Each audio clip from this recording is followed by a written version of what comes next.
Hello and welcome back to my channel. My name is David Novak. This is going to be a bit of a mail haul.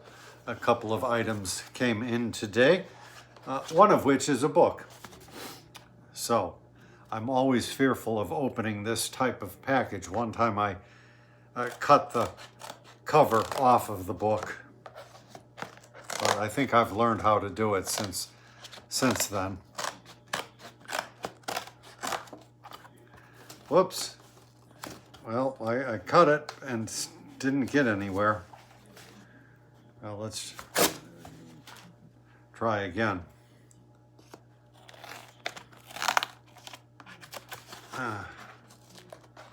My.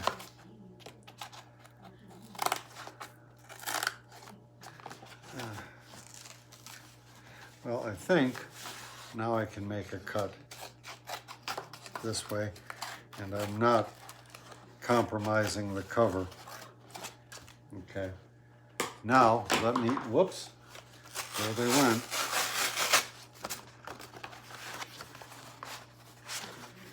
Ah, yes, indeed. This is what I was expecting. This is a book which I heard about on the channel Book Ramble. If you have not gone to that channel, I recommend it.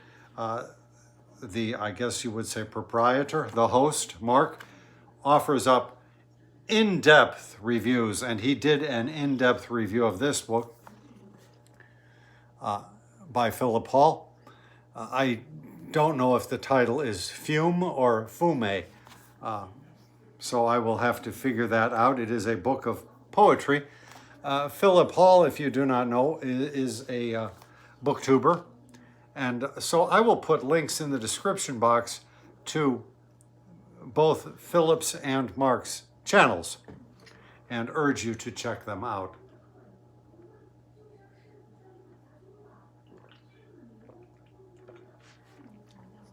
Phillip tends to be very reticent about his own poetry. It looks very good from what I can see. Phillip writes from the edge of language, the edge of mental illness, and from the perspective of a non-Indigenous poet and teacher standing at the edge of Indigenous culture and community, carrying generosity and love alongside the ongoing trauma of dispossession. This is a volume intensely interested in language and the self-care required in precarious lives. Well, all of our lives have grown increasingly precarious, I think, but for some folks, they have been exceedingly precarious from the get-go.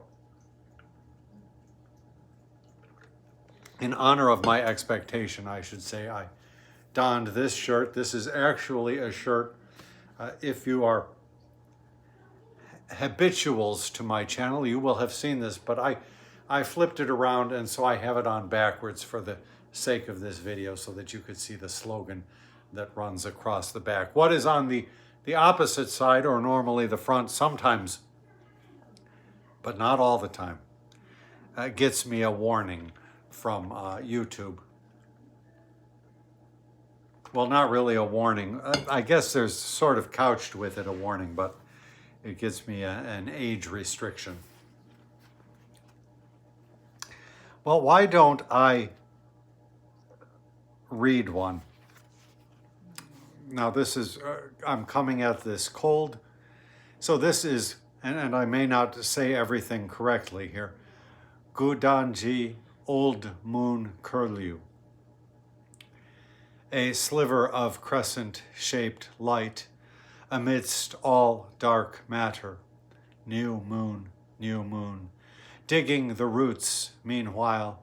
Jikari, milad, mob wash on crush, and boil tabogi, 'tis good healin' culture. Poor old bugger, curlew chick finish, and moon foretells darkness before resurrection. But curlew sticks to wild haunting, a sneaky wailing after bush babies ratted by the gossipy full moon. Well, it is not exactly Banjo Patterson, but I may have to pull out some sort of glossary. Oh, there is one here. Look at that. This is it. We hit the jackpot. And I bet that Mark covered that in his video, which I saw a couple of weeks ago. So this is wonderful. This is just what I am hoping for. Should I read another one? I don't know if Phillip would appreciate me doing that. Well, why don't I tease you with some of the titles? Dystopian Empire, Royalty,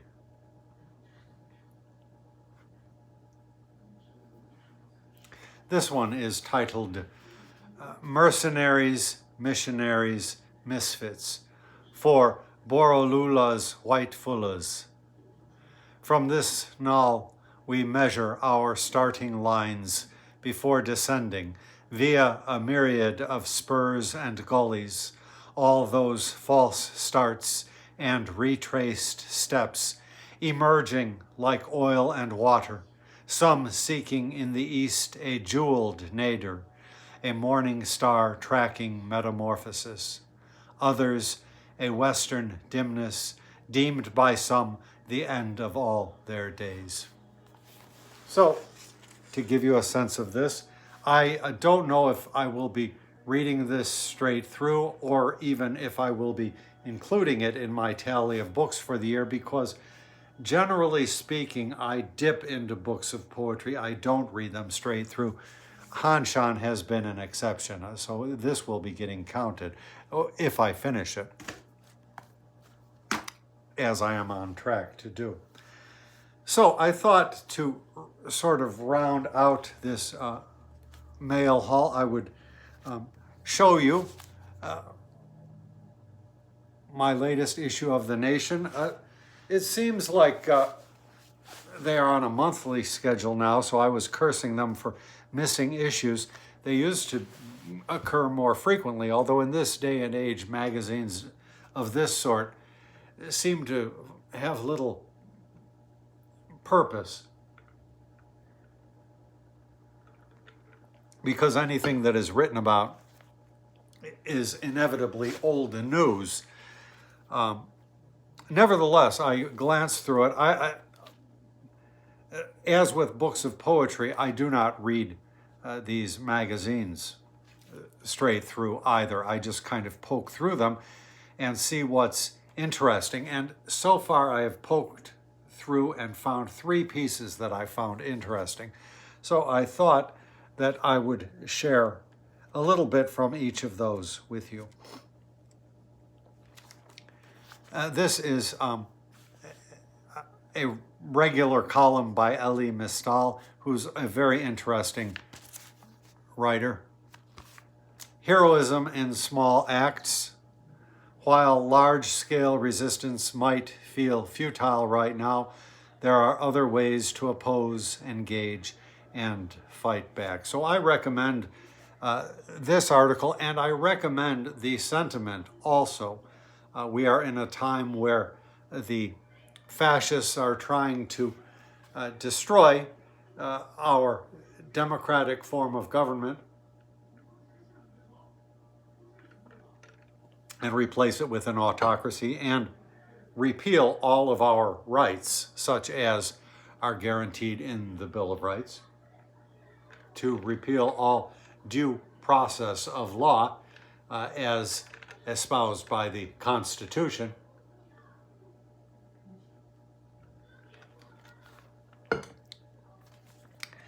Resistance does indeed feel futile these days. People who believe their individual efforts cannot stem the rising tide of fascism, MAGA, or the hostile billionaire takeover of our government, media, and society are not wrong. The bad guys are on the march, and they are winning. There is no one magical thing that can be done to stop them, and no set of actions any single person can take to halt the enshittification of our country. But while despair is a legitimate and even rational response to the ongoing victory of white supremacy and bigotry over equality and decency, giving up is not. Inaction is not. Throwing up your hands and letting Jesus or even political leaders take the wheel is not. So the import is that we should all, and we must all, be resisting as much as we can in small ways. It is individual, small acts of resistance that will now I can't think of the word, culminatively, is that right? I can't get it right now. Affect the change, the toppling of this fascist regime. But I wanted to share an anecdote from further in the article, if I can find it.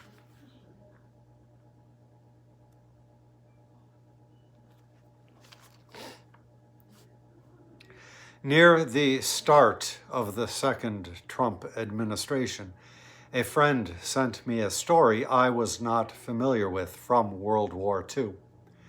I was dealing with my own issues of despair and feelings of futility and pointlessness, and my friend thought this might help.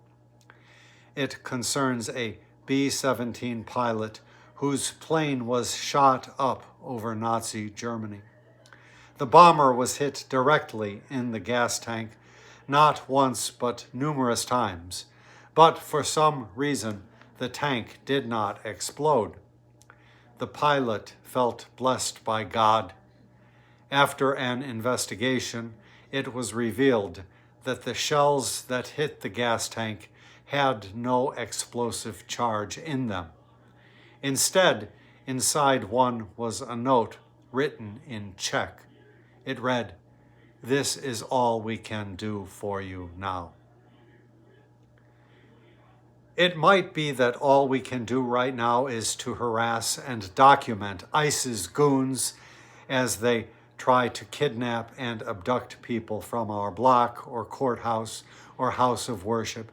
It might be that all we can do right now is to make sure the trans kid is invited to the birthday party and cheer for them as loudly as we'd cheer for our own children when they get a hit in the game. It might be that all we can do right now is to call our congressperson so often that their constituent manager knows our name. But doing all we can do right now to oppose this regime is, frankly, the least that should be expected of us. So, very good piece here. Now, the next two pieces struck my eye because of their celebrity authorship. So this kind of contradicts everything I said earlier about everything being out of date. The magazine seems to have turned its function a little bit toward, say, philosophical essays, which do not so easily go out of date. And this is a nice piece titled "The Education of a Historian" by Eric Foner, the great historian of Reconstruction. I've heard good things about him. I have his book. I have more than one of his books and have not gotten into it.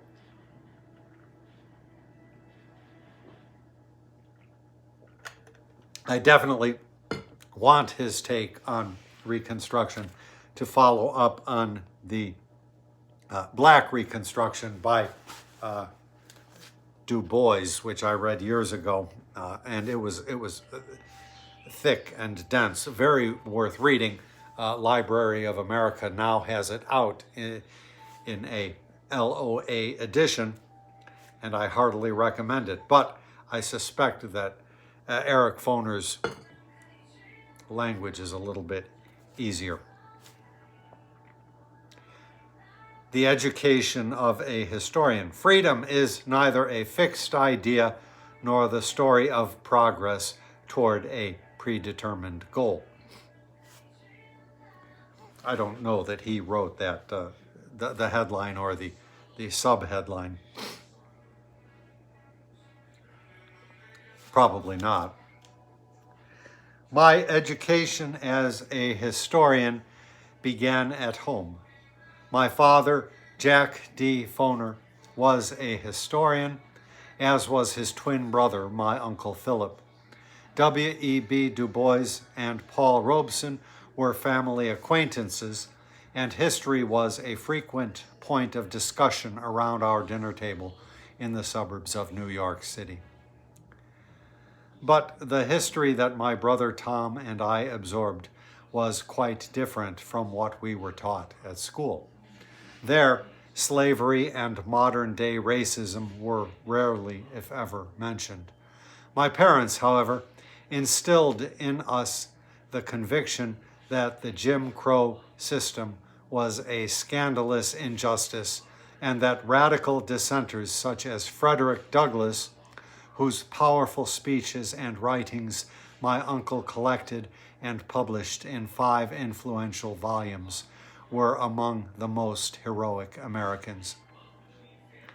The only time I recall hearing my father use a common 4-letter epithet was in 1955, when a radio news broadcast announced that an all-white Mississippi jury had acquitted the killers of the black teenager, Emmett Till.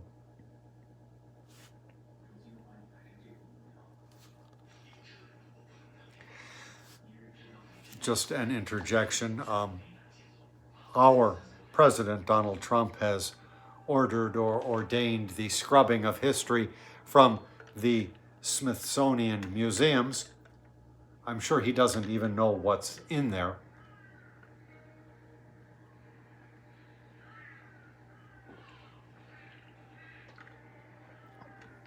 But unless it has been removed, the museum under great public scrutiny lately is the African American History Museum. I believe that's what it's called. I can't remember anymore. It's been a long time. But that museum houses a wonderful display about Emmett Till. Let me continue a little bit further.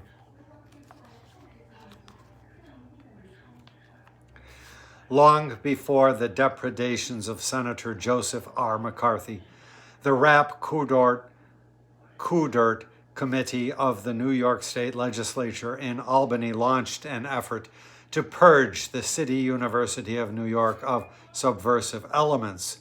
My father and Uncle Phillip lost their teaching jobs.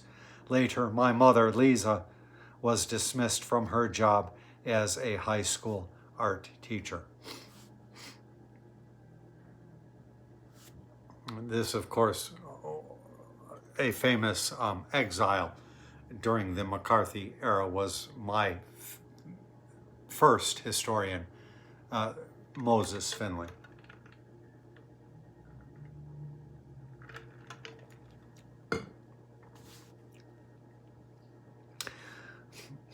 My uncles Henry and Moe, who were also blacklisted, went on to become key leaders of New York City's labor movement.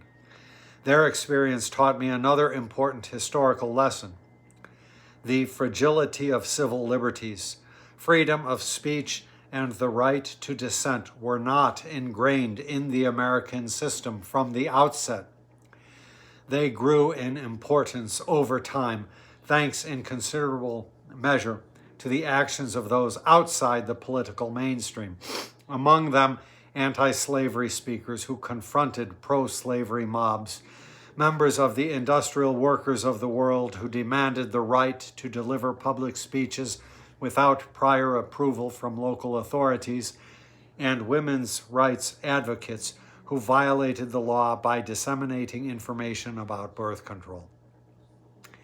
It was through efforts like these that the words of the Bill of Rights were transformed from what James Madison called ineffective parchment barriers to become living principles in a reinvigorated American democracy.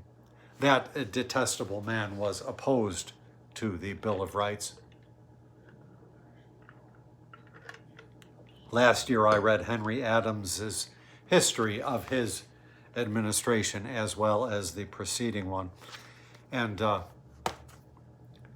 found him a thoroughly unlikable human being, lacking even the pathetic charm of Thomas Jefferson. Let me continue.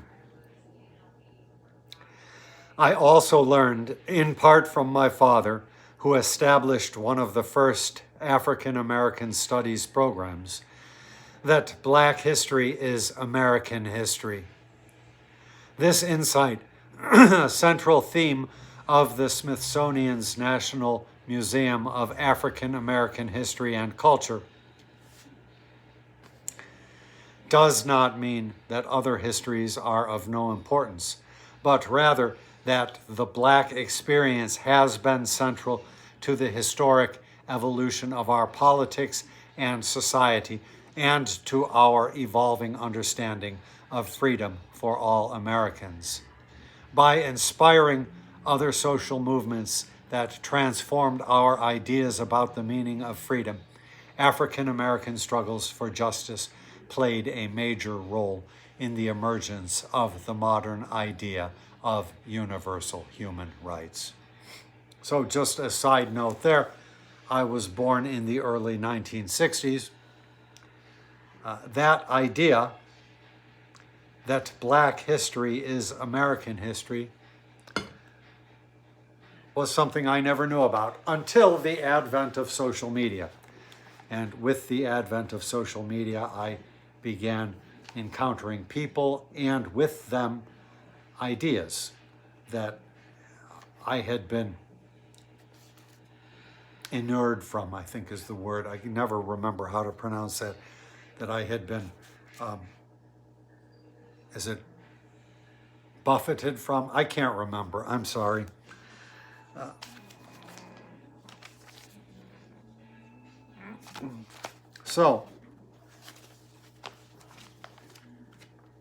And the next one by another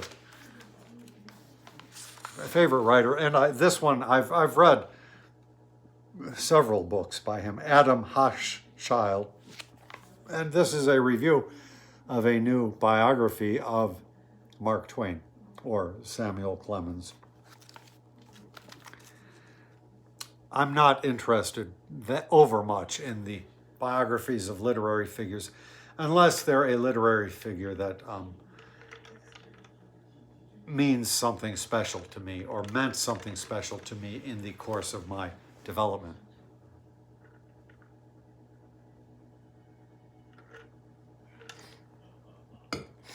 I think it was last year again, possibly, I read Huckleberry Finn. The year before that, it was Tom Sawyer. The year before that, it was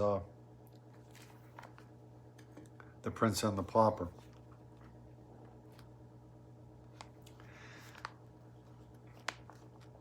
Some people live several lives. Mark Twain lived half a dozen. As a boy in Hannibal, Missouri, he saw his family reduced to living in cramped quarters above a drugstore. As a world-renowned author, he and his wife built an 11,500 square foot home with 25 rooms, balconies, turrets, and marble floors. In Twain's impoverished 20s, he traveled to Nevada by stagecoach, sleeping atop mailbags. Decades later, he hired private railway cars. Before writing the books that made him famous, he served in a Confederate militia, searched for gold in the Sierra Nevada, and worked as a newspaper reporter in San Francisco and what today is Hawaii. By the end of Twain's life, the Tsar of Russia and several other monarchs would happily receive him. Andrew Carnegie would invite him for dinner, and Woodrow Wilson, then the president of Princeton University, would play miniature golf with him. To borrow a line from his contemporary Walt Whitman, Twain's life truly contained multitudes. Multitudinous as well was the geyser of his work.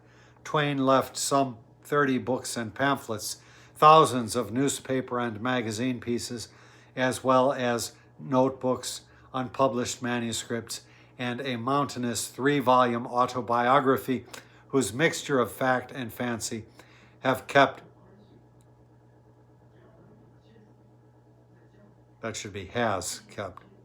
whose mixture of fact and fancy has kept scholars busy for decades. English is flexible. It's not really. I make the same faux pas all the time. It's not really that critical. Have kept scholars busy for decades. Not without reason did one editor title an anthology Mark Twain in Eruption. Side note here, I noticed that eruption is like it must be one of those algorithm enticing verbs in YouTube at the political discourse scene. One hears that all the time. Trump erupts, that kind of thing. Furthermore, much of Twain's work happened on stage. One of his marathon speaking tours featured 103 appearances in the United States and Canada. Another took 15 months and a zigzagging 53,000 miles to circle the globe. The book I read after the Adventures of Huckleberry Finn was the book Was Huck Black? And I'm not going to try to retrieve that author's name. I'll try to put links to some of the relevant stuff in the description box of videos of these books when they appeared on my channel.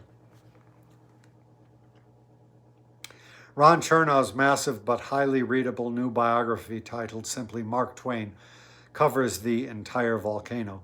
But 3 phases of this extraordinary life stand out. First is Twain the writer, particularly the author of his 2 finest books, The Adventures of Huckleberry Finn and Life on the Mississippi. I thought it was just Adventures of Huckleberry Finn without the. What could it be that Tom Sawyer is the other one? I don't know. I'll check afterwards. The great river flows through their pages, filled like life itself with treacherous bends, hidden snags and currents, and unexpected joys. With a few exceptions, such as The Adventures of Tom Sawyer, the rest of his work today has a whiff of the archaic. Well, one of those is wrong, because if I believe it's Huckleberry Finn that omits the and Tom Sawyer has it. It could be the other way, but in this essay, both are accredited with it, so one of those is wrong. Not that it matters either overmuch, except to pedants as myself, or as some folks on BookTube say, pedants.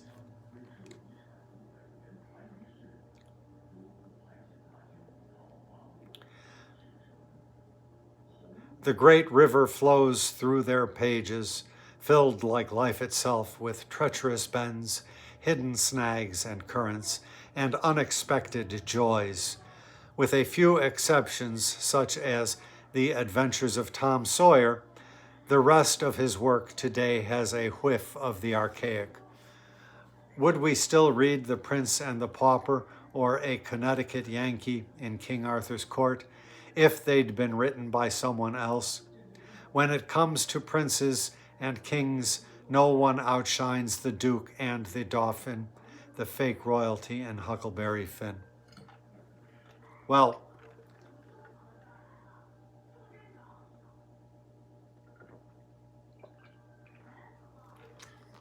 I didn't like Huckleberry Finn very much. I thought Tom Sawyer was the better book.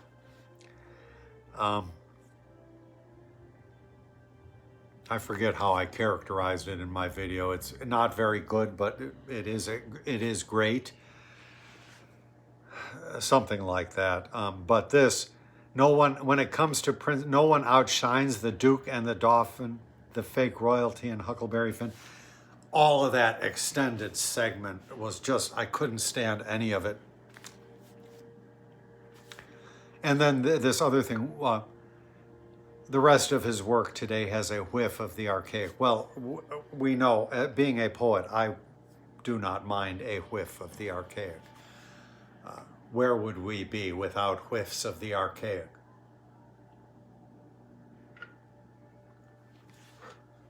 But I thought that The Prince and the Pauper was his most perfect book of the three that I read. And it was like a falling down the hillside each step of the way. And after I had been with this BookTube channel, making it a practice of closing out every year with a book by Mark Twain. This has been part of a 3+ year project now, into the 4th year, of trying to improve my reading skills. This year has been a wash. But after reading Huckleberry Finn, I said, well, I really don't need to maintain this tradition. I don't need to read anything more by Mark Twain.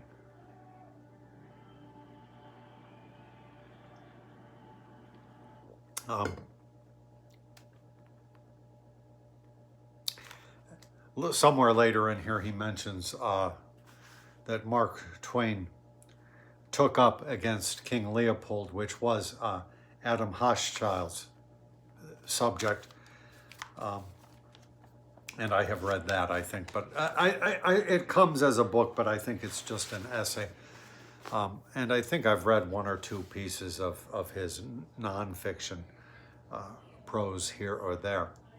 So, at any rate, this is The Nation, and surprisingly, a very enjoyable read for me so far. I may not delve much further, but I was pleasantly surprised because I've been subscribing to this for half a year now, and none of the issues have given me much pleasure at all. So, I will perhaps revisit this. And again, links to everything referred to will be in the description box, unless I forget. Thank you for stopping by my channel.